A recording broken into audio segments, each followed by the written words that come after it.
Hey, it's time for VoiceOver Body Shop. We're back after a couple of weeks with lots of weird stuff going on here. Surgery and Memorial Day and all these other things that go on out here. Our guest tonight is the wonderful Debbie Irwin. Say hello, Deb. Hello, Deb. There you go.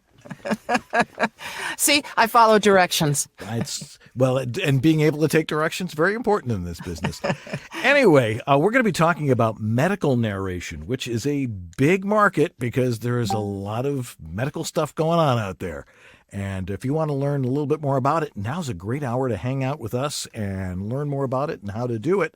And if you have any questions, all you got to do is put them in whatever chat room you happen to be in, whether you're on Facebook Live or whether you're on YouTube Live, or if you're one of the growing crowd that's in LinkedIn Live. I don't know what they call it now. But anyway, throw the questions in there. Jeff Holman is hiding in there somewhere, and he will relay those questions to us in the next segment so you can ask Deb those questions as well.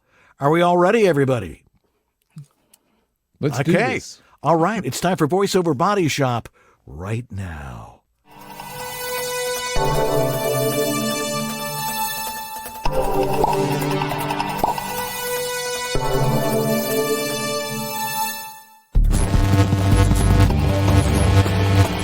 VoiceOver Body Shop is brought to you by VoiceOverEssentials.com, the home of Harlan Hogan's signature products. Source Elements, the folks who bring you Source Connect. VOHeroes.com, become a hero to your clients with award-winning voiceover training. VoiceActor.com, your voiceover website ready in minutes. VoiceOver Extra, your daily resource for voiceover success. And by World Voices, the Industry Association of Freelance Voice Talent. And now, here's your hosts, Dan and George.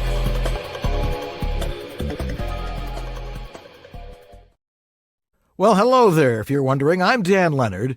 And I'm George Whittam. And this is VoiceOver Body Shop. Or VOBS.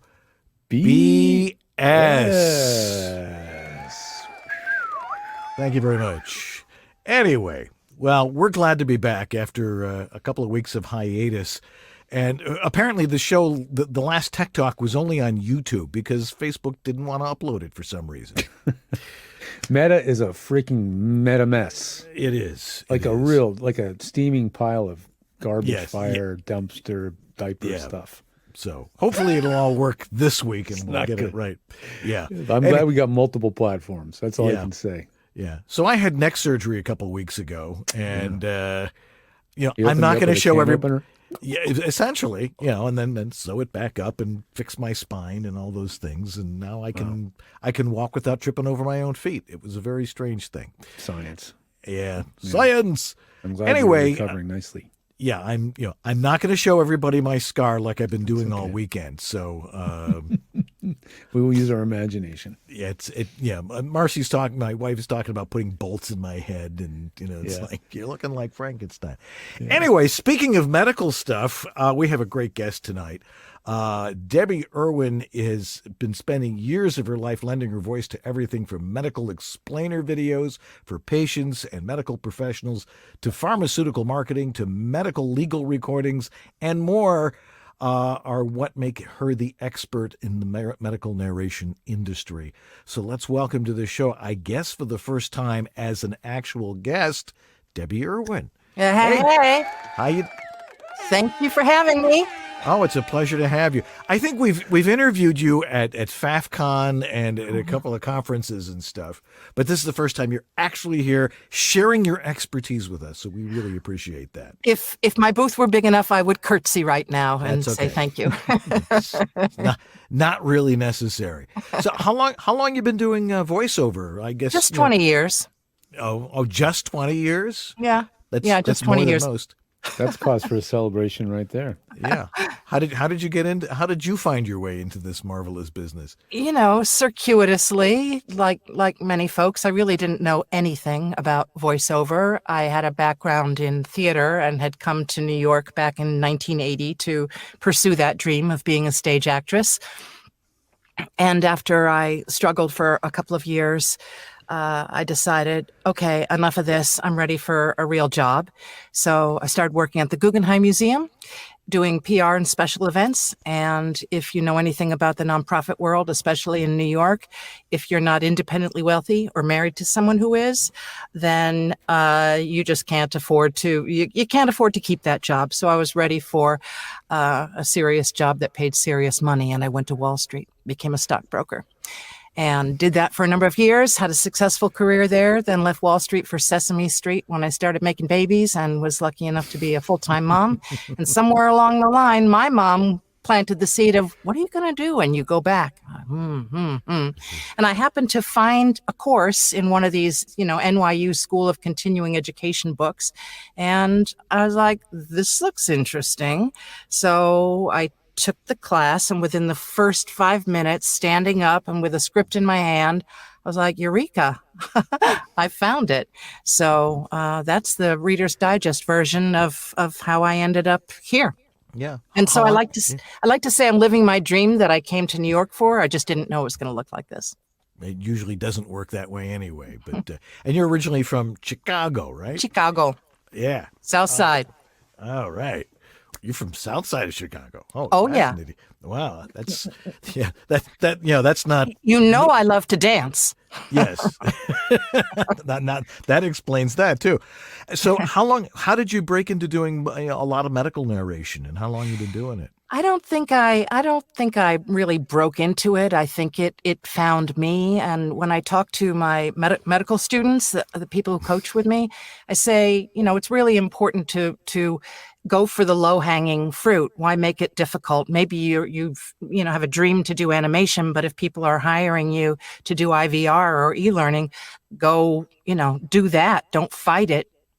Enjoy the success of that genre and then work towards something more specific. So because of certain natural qualities, don't fight it around my voice. I was just hearing an echo. Yeah.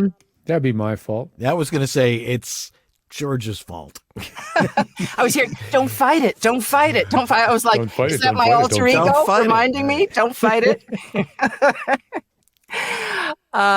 So because of certain qualities around my voice, it sort of naturally sounds, and I feel a little,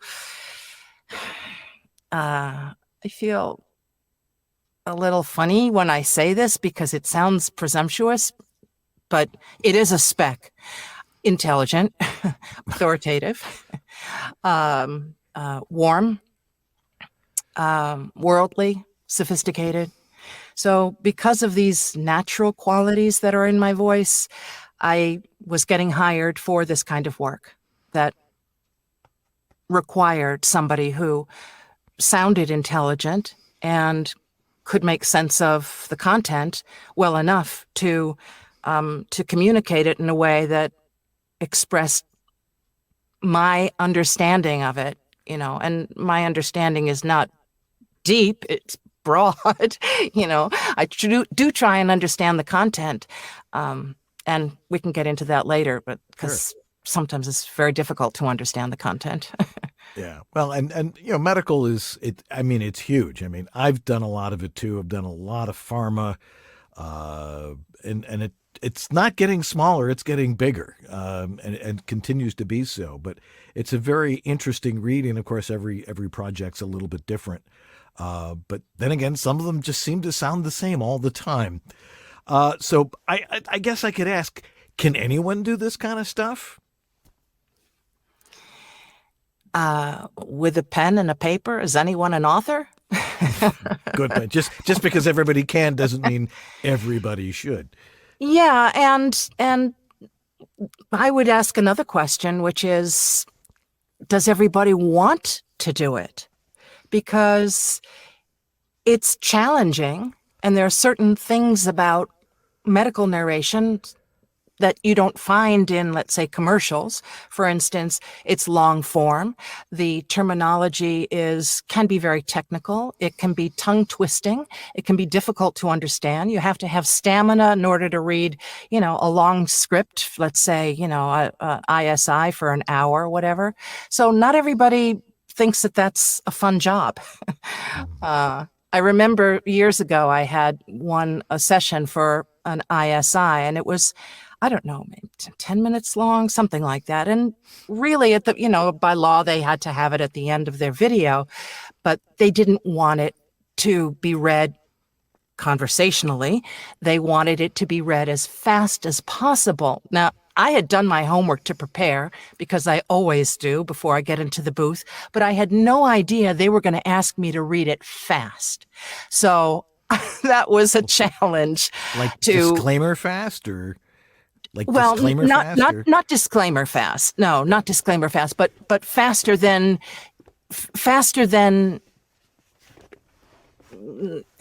too fast. Faster than like comfortable conversational speech, I guess. Even, they were like, pick up the pace. So it's very technical. There are all kinds of, percentages and dates and how many people in this study and that study and technical words. So it was a challenge. If I hadn't prepared, I would have, been horrible. But as it was, I certainly hadn't prepared like that, because that had never happened before, where somebody asked me to read it quickly. So, yeah. Well, do you have to have a background in science or medicine to be a good medical narrator? No, absolutely not. You don't, but it helps, and not always in the ways that somebody thinks. I am the daughter of a scientist. My dad was an entomologist. And so, we had insects in vials in the refrigerator growing up. And, so science was part of my childhood. And certainly having familiarity in the field is helpful, but the field is so vast, to your point, that there's terminology in cardiology that you're not going to hear in gynecology, et cetera, et cetera. So in all the different sectors, you may be really proficient there, but not necessarily in content that you're not familiar with. I got to ask a totally out of the blue question, but that's just, I'm a color guy. I'm the color guy here, right? So is a man going to get booked to do gynecological narration? No, right? Yeah, just. Because here's the thing. We always, we're always storytelling, and we're always thinking about not only who am I, but who am I talking to? Exactly. Yeah. If you're a woman, do you want to hear a man telling you what to do with your body? Hell no, right? Yeah. No. Mm-hmm. Right. So it's almost insensitive. I mean, that's not to say there aren't male gynecologists and that women don't go to them, et cetera. Right. However, POV, the POV of the female, of the listener, of the audience, right? Who are you? Who are you talking to, and how do they want to be spoken to? Are they elderly? Are they young? Are they your peers? Are they above you? Are they there are all these different variables that have an effect on how you tell the story that you're telling. Because when we're talking to our spouse or our kid or our in-laws, we speak differently.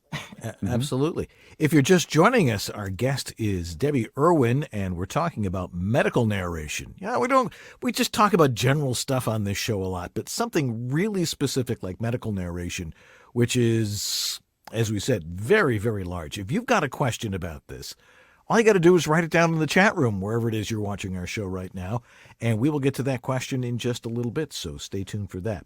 So I guess a follow-up to that would be, like, when you're doing these types of reads, who are you talking to? I mean, are you talking to other doctors? Are you talking to patients? Are you talking to just the general public? I would imagine it's yes, and yes. Okay, I figured it would be specified in the specs on that. But rarely all three at the same time, I would imagine. Yes.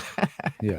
So here's the thing. When I talk about medical narration, I say it's a huge umbrella under which you have commercials and explainers and e-learning and IVR and voice of God and MOA, mechanism of action and mechanism of disease animations. ISI, the important safety information. So you have all these different subsectors that are areas that people work in without outside of the medical sphere. So in terms of commercials, it could be a commercial for a senior living center. It could be a commercial for a hospital. It could be a commercial for Ocrevus. My voice is on the currently running Ocrevus, and everybody tells me they hear it all the time, giving the fair balance information. So there's a lot of work there, and that's not complicated, and it's not challenging. You're talking to one person, and it's more intimate, and you're either talking about, you're generally not talking to doctors in a commercial, because that's not how they're reached. They're reached privately through other kinds of media, explainer videos, or these medical animations and scientific animations, because they have pharma salespeople have a toolkit with all these different assets. And sometimes it's, let's say, an e-learning video that's a conversation between a patient and a doctor. So that's more appropriate for them. And, in a commercial, again, you're targeting either, people to go to a certain hospital, or, providing resources, or Medicaid, Medicare, right? All that stuff is all over. Right? We hear it all over. Are you probably more likely to book commercials for pharmaceuticals if you've been doing medical narration for a long time? Well, I don't know that you're necessarily more likely to, but if you are proficient in reading the more challenging medical text, then yes, you're more likely to be hired for that specific role in a commercial, which is the important safety information, which is the fair balance. Do not take this with milk, and the serious side effects could be blah blah blah blah blah blah blah. Don't take this drug if you happen to be allergic to this drug. Exactly. But for the commercials that are, at St. Joseph's, healthcare, we care about everybody in the neighborhood, not just the blah, blah, blah, blah, blah, right? And you don't need to have a background in, medical, or be a strong medical narrator in order to do that well. You need to be a storyteller and be compassionate. Mm-hmm. So to your, I want to finish answering your earlier question, Dan, about, does it help to have a background in science? So, yes, as I was saying before, it helps that you are, familiar and comfortable with many of these, complicated terms. But where it's really helpful is when it comes time to market yourself.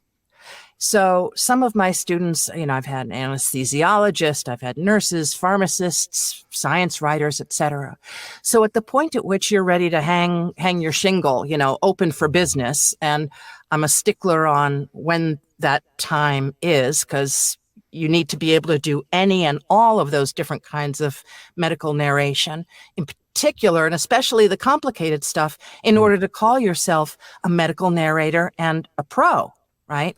Because I've heard plenty of stories from clients who just, so frustrated that people represent themselves as that. Anyhow, I'm getting off track. So once you're ready to really put yourself out there and say, yes, this is what I can do, when it's time to start knocking on people's doors via LinkedIn, let's say, when you have a background as an anesthesiologist, that lingo, those people, you can join 100 groups on LinkedIn. I don't know that you'll find 100 anesthesiology groups, but you will find many. And you join the group and you start to converse with them, and you have things in common with them. So you can add to the conversation because you know what they're talking about. I usually suggest being a fly on the wall initially, just to hear and see what people are talking about. But at any point when you feel like you've got something to add it. And that way people start to get to know you, and you're presenting yourself as someone who is also familiar with anesthesiology. The fact that you're a voice actor, they'll discover when they click on your name to find out more about you. It's secondary. Right. And as I tell my students, look, if, when, if the job has to do with anesthesiology, and I'm knocking on the door and my student who was one is knocking on the door, they're going to open it a lot faster for him than they are for me because they share something in common with him. Right. So where is the work? I mean, you were saying there's so many different pieces of this. I mean, pharma and, pharma to doctors, pharma to the general public. You've got, doctors to doctors. I mean, we can discuss some of the weird jobs we've had in a little bit because I have a doozy. Anyway, so how do you find the work for all these different types of genres? Well, let's talk about what kind of work it is. It's, many times when you're talking to somebody who doesn't know about voiceover, when you start to list all the different kinds of voiceover there are, they'll be like, oh, wow, yeah, I never really considered that was voiceover. And the same thing happens in here. So I'm just going to rattle off a bunch of different kinds of projects. Okay. There are aftercare videos, right? Maybe you were sent home with one after. I was sent a few of those. Yeah. Okay. Somebody voiced those. Somebody shot them and voiced them, right? And it could have been you, Dan. There are award ceremonies. Hospitals have benefits, annual benefits, and they've got their anthem video showing what they've accomplished over the course of the year, and that needs a narrator.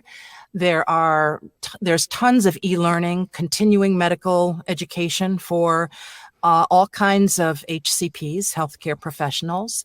There are funding pitches.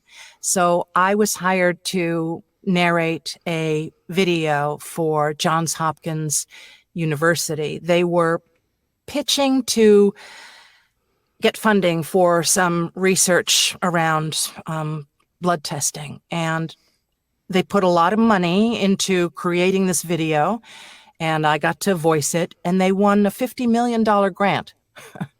Now,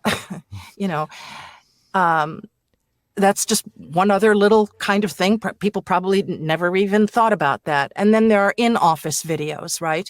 When you're in the hospital or in your doctor's office, they don't want to have to say the same thing to 100 people over and over.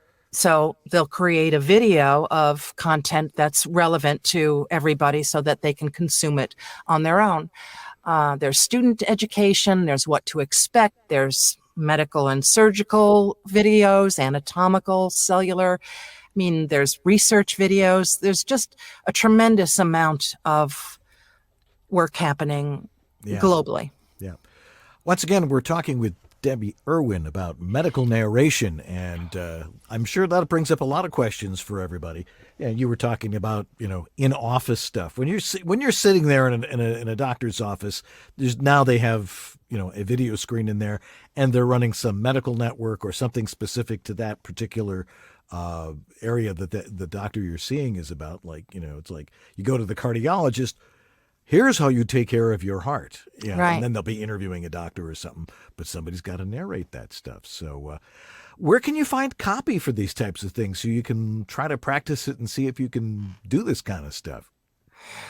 Well, you can transliterate a commercial, right? But my favorite place to tell people where to find copy is in their medicine cabinets. Yeah. Now, I don't know about you, but when I go to the drugstore and, pick up in this case, it's Zolpidem. Every now and again, I need a little help sleeping. So I like to have that little pill just in case. Or if I'm traveling to Europe, I want the help to go down. And so most of the time, we just take this and we toss it and we go into the bag and get our goodies. But actually, do not toss this document. This is invaluable. There is so much wonderful information here. And this is ISI. This is important safety information that you'll be asked to read. So just hit up your medicine cabinet, your ibuprofen. I can barely read it. I need a magnifying glass. And it says peel back here. And then underneath here are all the warnings and symptoms and indications and all the rest of that stuff. Or even if you have a pet, right? And you have to get some medication for your pet. There's instructions in here. Yeah, read Open it those. up. Right. The ingredients. It's for Zymox, advanced formula octic HC 1%. Warnings and cautions, uses, contraindications, right? Whether it's a dog or a human. So there's lots and lots of wonderful information right here. Even if you're still testing yourself for COVID, which I did the other day, negative. Good. That packet of information, that tells you what to do, what the steps are. That's medical e-learning right there. First, Absolutely. you do this. These are the pieces in the box. You have this, that, and the other thing. First you unscrew the tap, then you do this, and then you do that. So it's not just ISI information that you can have easy access to. Yeah. Where do you find buyers for this? I remember I worked for companies that contract out to the pharmaceutical companies, and I assume the pharmaceutical companies do it themselves as well. How do you find them? I mean, the names are all pretty well known, but yeah, it's hard to work directly with J&J or any of the big pharma companies. Because they are so huge and they either have their own ad agencies or in-house production companies, or they're dealing with agents, to provide them with talent. So on the P2Ps, you'll oftentimes see projects that come through for, Medicare or hospitals, etc. And you can also do your Google research to find production companies and, those science communication studios, let's say, or medical device manufacturers, government agencies also produce a tremendous amount of content that has to be narrated. Universities and academic institutes. I've developed a relationship with a couple of universities, and for their graduate students' master's thesis projects, I have narrated many of them. So they are learning how to be animators. They're getting their master's degree in this. And so for their thesis, they have to create a project. And part of making a project perfect and the best it can be is to have a professional voice artist. So I see that as an opportunity to also teach these young people who are coming into the field about working with a voice artist and what kind of information is helpful for us to have. Right. So, so I can hopefully send some people out there who think about voice and sound and music earlier in the process. Right. Once again, we're talking with Debbie Irwin. We're talking about medical narration. It's a big, long subject. I mean, if you're teaching it, and there's so many different things there. But again, if you've got a question, throw it in one of the chat rooms you might be hiding in right now, and let us know what you want to know, and Deb will be able to answer that. All right. We'll get to some interesting stuff here. Like the hardest part of this business of doing medical narration is pronouncing some of the names. There's, if you're good at Latin or some of these other things, it helps, I imagine. But you've got a couple of words here that two of them I have no problem with. The last one, I don't think anybody can do, although I'm sure you've probably practiced it a million times. I wonder if Sue can put some of these up there as we're saying them. Like the first one here is sphenopalatine ganglioneuralgia. How'd I do with that one? Yeah, pretty good. Sphenopalatine ganglioneuralgia. Yeah, Any guesses as to what the heck that is? Well, I already know. Let's see if anybody else knows that. You know what that one is, George? Heck no. No, Sphenopalatine ganglioneuralgia. It's a very serious condition. You should know it, George. Everybody should know it. Is it one of those things that a really stupid long name and it's a really simple common? Yeah, sort of. But Couldn't tell you. it's an ice cream headache. Ah, that's a good one. Which is more acute than a migraine headache, apparently. Yeah, just not as long But lasting. more brief. Right. Yeah. I didn't know all right. that. Wow. All right. This one, the second one here is my personal favorite. Because when anyone asks me about medical narration, like, well, could I do medical? Well, you have to say something like ankylosing spondylitis without thinking about it. Mm-hmm. There it is. Ankylosing spondylitis. I knew that one, and I had to do it because with ankylosing spondylitis is not plaque psoriasis, but it's an inflammation thing with due to your The immune spine and system. joints, right? Right. And there's lots of different treatments for it. NSAIDs and which are non-steroidal, whatever it is. See, I've done a lot of this stuff. I know where all this goes, but let's look at the last one here because I have no idea what it is. No, not spalantine ganglion neuralgia, but the last one we had there, Sue. Let me That see if really, I can. really long one. Really long one. It's all right. She's going to put it up here, and then we're all going to say it together. Okay. And then we're going to go to a break and take your questions. It's microscopic silicovolcanosis. Okay. Go for it. We need to do a little, little. Okay. Thank you. Pneumono ultra microscopic silicovolcanoconiosis. Boy, So you have this a is special skill at looking at that very, very long word and knowing kind of mentally where to divide No, it I need into help. smaller chunks or I need help. I use the dictionary all the time. There are medical dictionaries that I refer to. but And it looks completely phonetic. It's a matter of not tripping. It's a really long word, but it's really just a bunch of words right. because medical terminology is based in Germanic language. Germans love to string a bunch of freaking words into one new word. And it's like if you can subdivide that mentally, right, you can break it down. But when you Right. look at it as a whole, it's like letter Right. soup. yeah. And what is this stuff? What is pneumomono? Black lung microscopic? disease, Ah, miner's asthma. right. Yeah. Why don't they just call it that? No, they've got to come up with that name.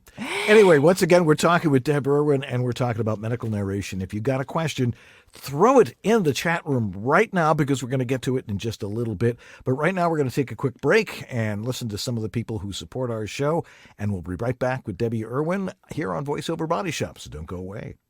This is the Latin lover narrator from Jane the Virgin, Anthony Mendez, and you're enjoying Dan and George on the VoiceOver Body Shop. Have you noticed the specific demands of clients regarding our home VO studios? Are they at a professional level to record for broadcast? And what does that mean? To me, it means it doesn't sound bad. I've seen several now demanding cardioid condenser microphones. Some are great, and cheap ones not so great. So how do you choose? It's like standing in the checkout line at the supermarket deciding which candy or mints you want to buy.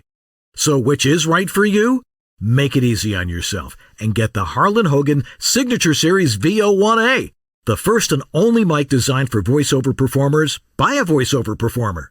The VO1A faithfully captures deep tones without sounding bassy and has a silky smooth top end that's never harsh. A perfect sound palette for both male and female voiceover performers. Get the complete kit with mic cable and shock mount now. Go to voiceoveressentials.com where you'll see all their great products made just for us voiceover people. Hey, it's that time of the show where we get to thank the sponsors, Source Elements, the creators of Source Connect and Source Nexus, and a bunch of other tools that help engineers connect to talent and work collaboratively, remotely, all around the world. And they've been doing this for a real long time. And that's one of the reasons why you may have heard of it by now. And it's also why you probably should be quite adept at using this tool, even if you don't have any clients using it quite yet. It has a process to set up and learn to use. It is not something that is one click and go, because it's an application and it's also a bit of an integration with your studio equipment and your network. And you need to know how all of that stuff works. The good news is if you sign up for a subscription, which I highly recommend, they will do it for you. You can book a session with them and they will handle the initial tech setup for you and walk you through the process, which I think is money well spent. Yes, it's true. You sign up, you're paying for a subscription, but you're getting the support and it's worth it. I recommend it. I know many times in the past I've said, just get your free trial, get a demo. And that might be fine for some of you who are much more technical, have a higher aptitude for learning new tech and jumping through a lot of hoops to get things to work. However, if you feel like this is going to make your career to have the technology and you really want that extra level of help, sign up, get a subscription, and have them walk you through it. It's really worth it. You'll feel confident in your studio when you've gone through this. And if you do the extra mile of certification, which you can also opt to do, is get certified, you're telling your studio clients, the ones that you work with, that you know what you're doing and you know they know you have a great sounding studio. Anyway, Source Elements is a great software. Get familiar, get certified, and feel like a pro right now. Head over to source-elements.com and get started. Now, back to you. Well, hey there, heroes. It's David H. Lawrence, the 17th of VO Heroes, and I had a chance recently to talk to Amy Jo Berman. Now, who is Amy Jo Berman? She's somebody who can help you with your career. If you visit the URL below, you'll see it. Amy Jo Berman is the former head of casting at HBO. So she sits on the opposite side of the table when you're doing your auditions, whether it's on camera or voiceover, and she has a lot to say about things like AI and synthetic voices and getting paid for auditions that people have been talking about, self-tapes at home, which we've been doing in the world of voiceover for centuries now. This link will take you to a place where you can register for her free webinar where you can ask any questions you want about making your auditions better. And your auditions are the one thing that you have control over that can increase your bookability. So visit voheroes.com/Berman.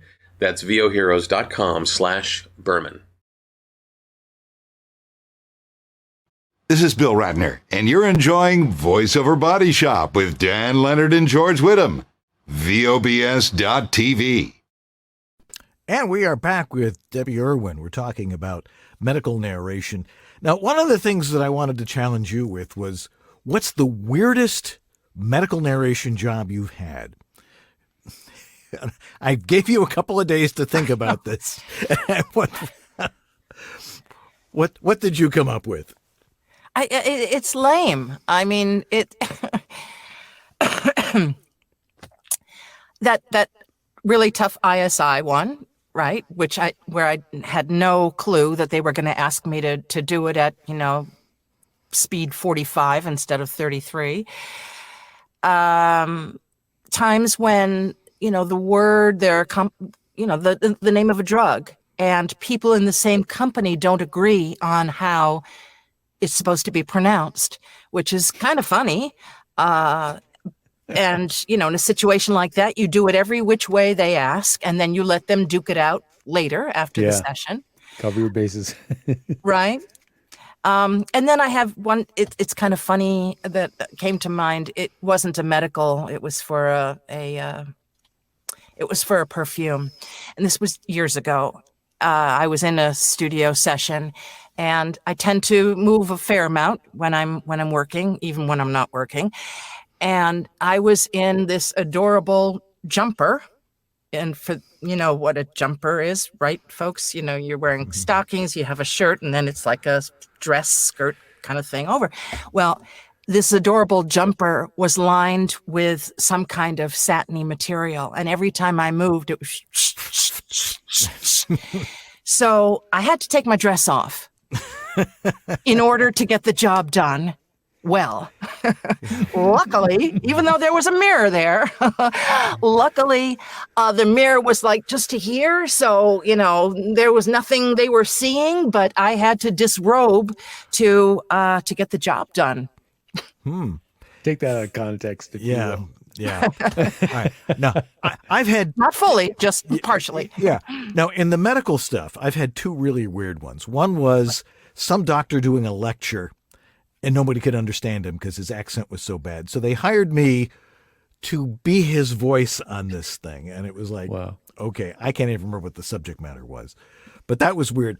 But the weirdest one, and probably the most uncomfortable one, was some doctor who was selling a product and showing people how to use it to diagnose ED, which involved needles and a number of other things. And the video was very graphic, and it's like, but this, and I'm like, why don't just have the guy do it himself? His voice is fine. No. He wants somebody professional to do it. And I'm like, and I'm watching this video and I'm going, Hey. so Yeah. see, I told you I'd come up with a good one, but that's just one out of a million, that we've all done those types of things. The video is still like stuck in my mind. Can't unsee it. No, you can't. Yeah. You can't. Oh Anyway, my gosh. once again, if you got a question for Debbie Irwin about medical narration, throw it in the chat room right now. We still have time for a couple here, but let's get to these. George, why don't you get the one from Patricia Andrea? I will. Thank you. Hi, Patricia. Thanks for writing in from YouTube. I have a degree in radiography, and when I worked at a legal office for many years, because I can't read.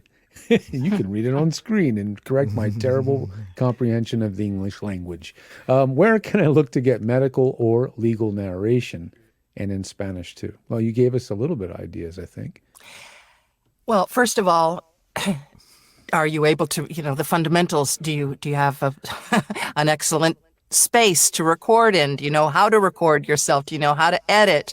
There are these fundamentals that have to be in place in order for you to then take the next step. The next step is training, is learning getting familiar with the content, right? So the fact that you're familiar with radiology is great, but it doesn't necessarily mean that you know how to tell a story. That doesn't necessarily mean that you know how to act. In the case of Dan, that he needed to act calm. When he was narrating that, he wasn't feeling calm, but he needed to act calm and professional, even though he was, screaming, and his skin was whatever. I was laughing more than anything else. Oh, okay.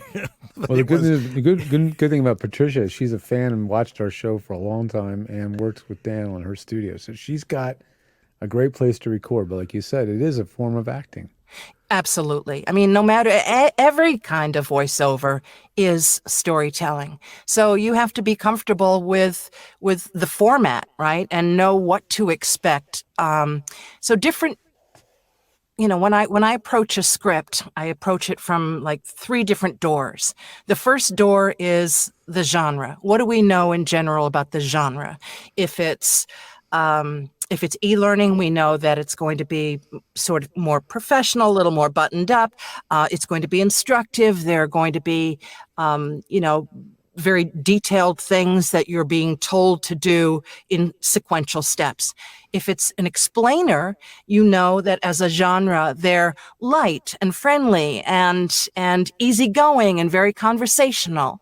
And if it's ISI, you know that it's, really serious, and you have to get through these complicated terms and the complicated text in a way that sounds like you know exactly what you're talking about. So that's the first doorway, the genre. What do we know about the genre in general? And then there's the structure. You take a look at that script and how it's structured. If it's a commercial, it's structured, problem, solution, yay, everything's going to be okay again. If it's e-learning, that's, we're going to talk about what we're going to talk about. We're going to talk about what you're going to learn. Then we get into the learning, and then we talk about what you learned. And that's that structure. When it comes to important safety information, when you look at these documents, you'll see and become familiar with the format of them. There's indications. What is this used for? Contraindications, et cetera, et cetera. So you become familiar with the structure. And then the third doorway into a script is by the content, right? What's the story that you're telling, and what's the subtext? And who are you telling the story, and who are you telling the story to? So all of these components are really important. And assuming that you have all of that kind of training, then you're ready to start to put yourself out there and find work. I think that was the crux of the question, which I did a terrible job of reading, which which says, where can I look to get medical or legal narration? And I think she means work. She didn't put the word work at the end, but I think that's what she meant. And you mentioned earlier that pay-to-play sites are a common place to look for that stuff. Is that right? Yeah, and also production companies, right?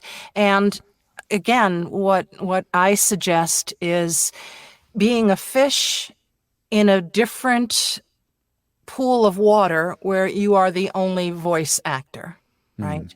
So I use a metaphor that, when we have a project, there are a series of actors, of people who are the players, right, in the project.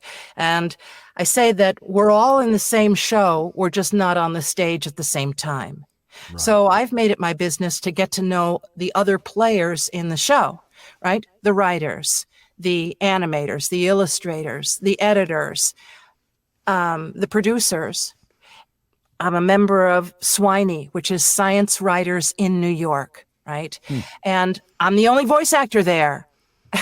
Why am I there? Well, I tell them, chances are I've voiced some of the things that you've written. It makes sense. The more I understand about the entire process, the more helpful I can be. Right. Sounds like she needs to go find her SWINey. Find your SWINey. There you go. Yeah, I think I left mine at home. Let's see here. Jeff Holman asks, great question. Is medical narration sourced through agents, like the big pharma companies? Yeah.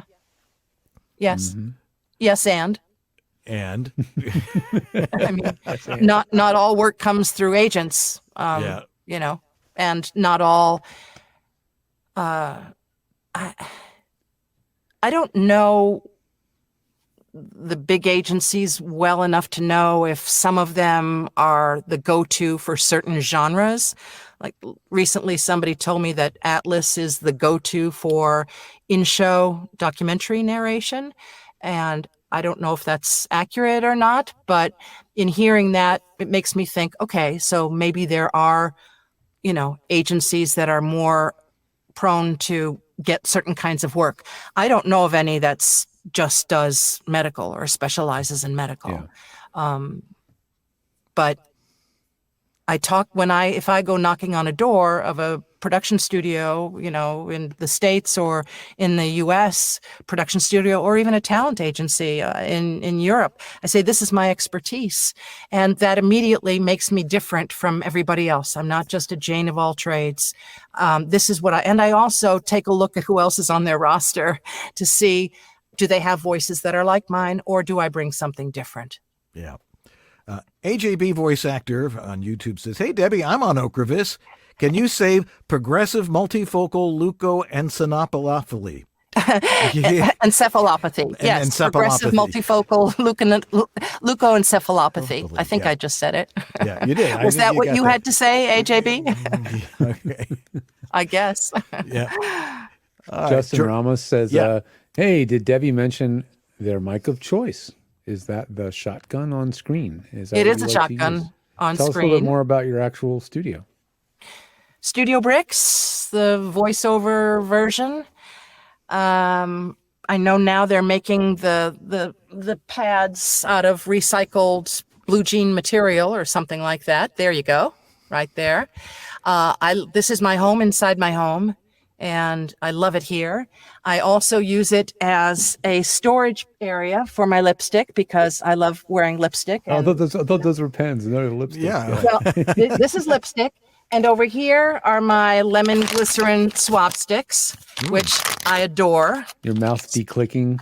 For mouth declicking, if I'm too wet, if I'm too dry, I open this up and I swab, and then I stick it in. I have a pencil holder that's like a broom. So I just stick it right in there, and then I just continue to use it. Now over here where you can't see, I have my pens and pencils and chapstick.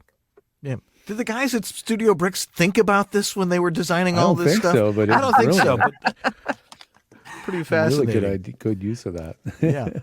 Tony Hoover, a question or comment here. Some people who use Google Translate, they type the word, then hit the microphone icon and hear an AI voice speak the word.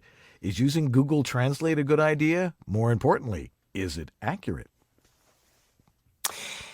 Well, I often triangulate resources because there's a British pronunciation of a word and there's an American pronunciation of that same word. You can be given a reference to how to pronounce something in a video, and that person speaks English with a very heavy non-English accent, and it can be hard to decipher what it is that they're saying, and also just figure out if that's really the correct pronunciation or if that's just a reflection of their accent and their understanding of it. So I will go to the company oftentimes to ask how it's pronounced. Generally, the person who answers the phone knows it pretty well because he or she or they are saying it all the time. But I like to use Webster's Medical Dictionary a lot, and I also use the Cambridge Dictionary to get the British and English pronunciations. And I check with my clients. Yeah, that's always a good one. It's like, yeah, they're the ones that make it. Perhaps they know how to pronounce it.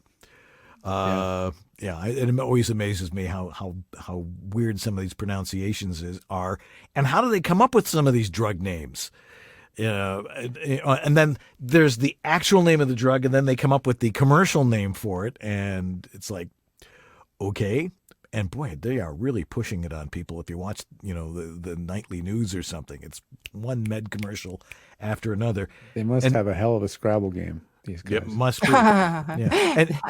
And now we're noticing that the disclaimers and the adverse reaction stuff is like 40% of the commercial. Sure. Yeah, well, so the law changed. I don't remember when, but it used to be that all of that important safety information of fair balance, the disclaimer stuff, was read really, really fast. And somebody in Washington said, this doesn't make any sense because nobody can understand it.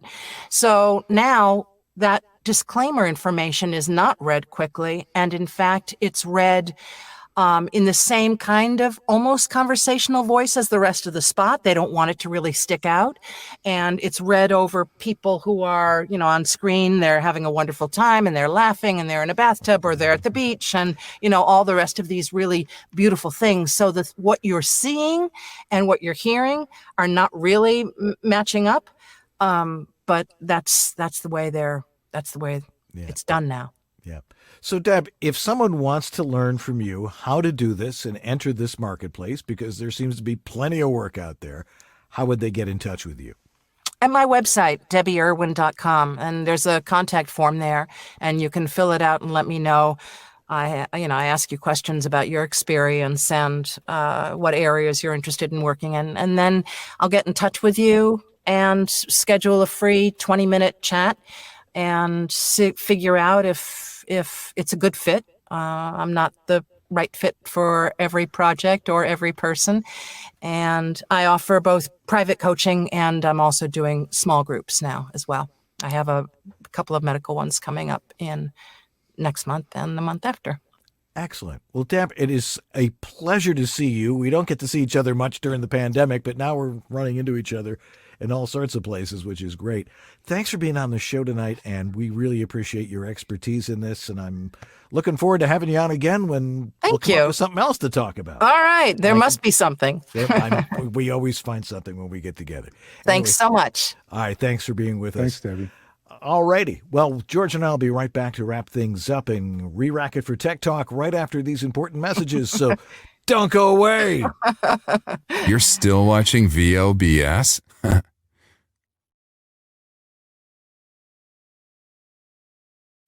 Your dynamic voiceover career requires extra resources to keep moving ahead. There's one place where you can explore everything the voiceover industry has to offer. That place is voiceoverextra.com. Whether you're just exploring a voiceover career or a seasoned veteran ready to reach that next professional level, stay in touch with market trends, coaching, products, and services while avoiding scams and other pitfalls. VoiceOver Extra has hundreds of articles, free resources, and training that will save you time and help you succeed.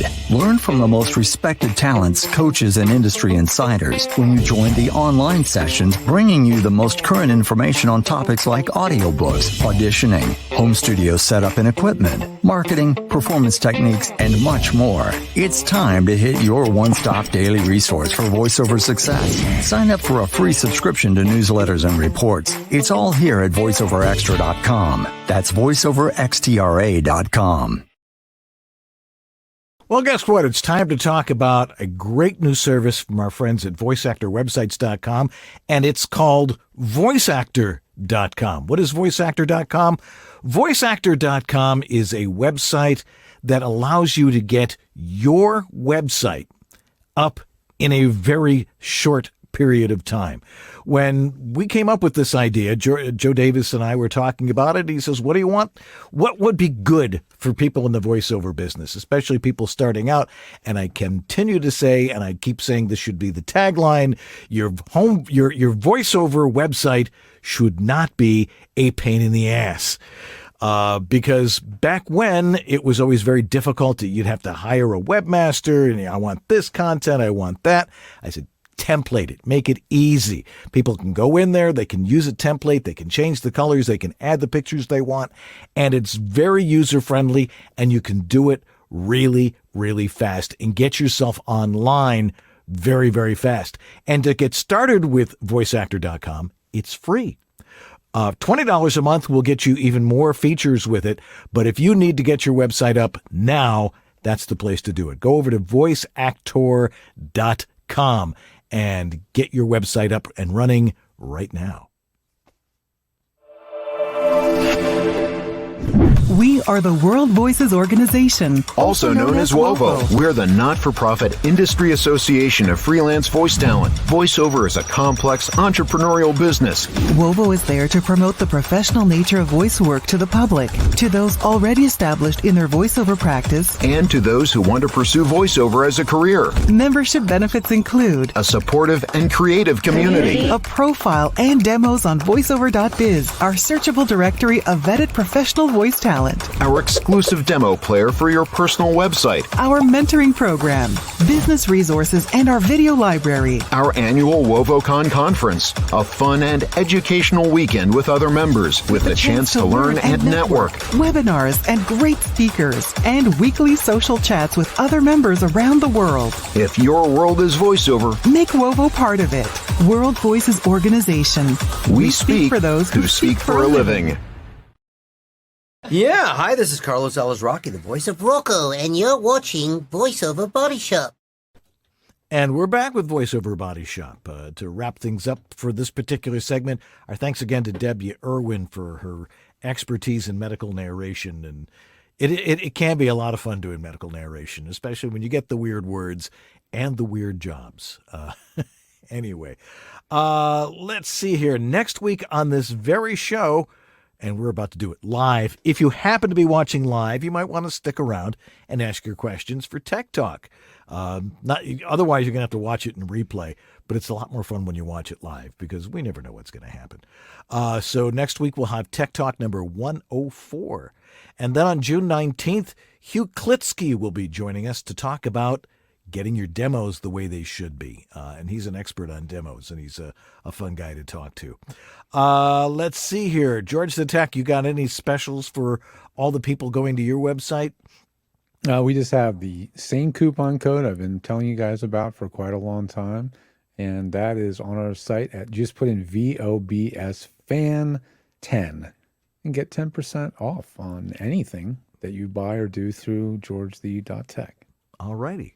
Here are our donors of the week. We got a couple of new ones. So we'll start off with Grace Newton, Christopher Epperson, Robert Leadham, Stephen Chandler, Casey Clack, Jonathan Grant, Thomas Pinto, Greg Thomas, A Doctor Voice, Antland Productions, Martha Kahn, 949 Designs, Sarah Borges, Philip Sapir, Brian Page, Patty Gibbons, Rob Ryder, Shauna Pennington Baird, Don Griffith, Trey Mosley, Diana Birdsall, Maria Mackus, and Sandra Manwiller. All righty. Thanks. You can donate to the show if you go to our website, if you're already there, VOBS.tv. There's a little button there that says donate now, and you can give us $1 a month, $10 a month. You can give us your entire life savings, and we will not complain. Anyway, but that helps us keep this show going and technically fantastic. The other people helping us out are our sponsors, like Harlan Hogan's VoiceOver Essentials, VoiceOver Extra, Source Elements, VOHeroes.com, VoiceActor.com, and WorldVoices.org, the Industry Association of Freelance Voice Talent. Join today, because we get lots of cool stuff going on there. Our thanks to Jeff Holman in the chat room getting all those questions to us from Facebook and YouTube and all that stuff. Yep. Sue Merlino, who has to leave us for whatever reason, so George and I get to control everything for the next hour, for getting things done on the technical end. And, of course, Lee Penny just for being Lee Penny. Well, this is not an easy business, but there's so much to it, and that's why we bring you people like Deb Irwin and all the other great guests we have to tell you how to succeed in this business with lots of trying. Anyway, I'm Dan Leonard. And I'm George Whittam. And this is VoiceOver Body Shop, or VOBS. Stay tuned for Tech Talk. We'll be right back. Where'd you get that one from?